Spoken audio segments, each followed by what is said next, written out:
guys! Welcome back to our YouTube channel. And for today's video po, gagawa po tayo ng isang panibagong video po. Yan po ay tatawagin natin guilty or not guilty. Yan guys. The first one is bumaksak sa school subject. I think guys, not guilty. Kasi alam nyo guys, di naman po tayo bumabaksak sa isang subject and na think di naman ako bumaksak sa isang subject. Kaya not guilty talaga guys. Di talaga. The next one in humihilik pag natutulog. Not guilty. Di ba humihilik kapag po natutulog? Not guilty. Listen to K-pop songs. Guilty tayo dyan. Guilty.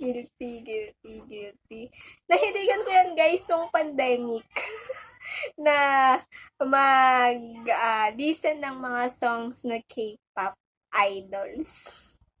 The next one is fail to exam. Guilty.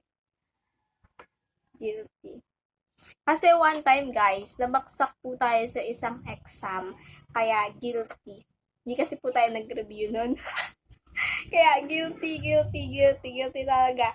Umiyak after watching a movie. Guilty guys. Lalo guys, yung napanood kong movie na Rewind guys. Napakaganda niya and nakakataba lang ng puso guys na tagos sa puso yung pinapanood mong movie, kaya po nakakayak siya. The next one is love at first sight. I think guilty.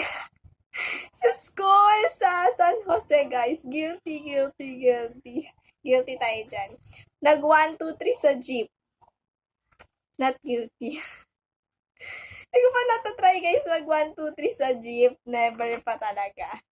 The next one is takot sa ipis.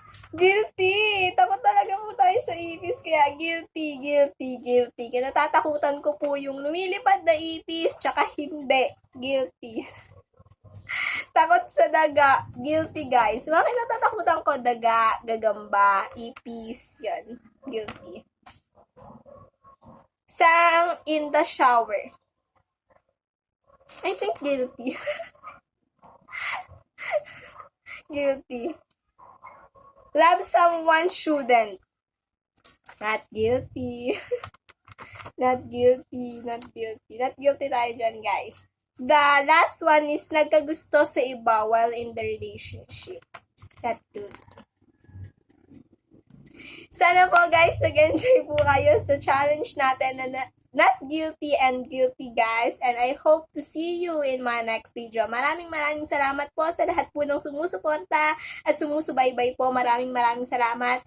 Mahal na mahal ko po kayo.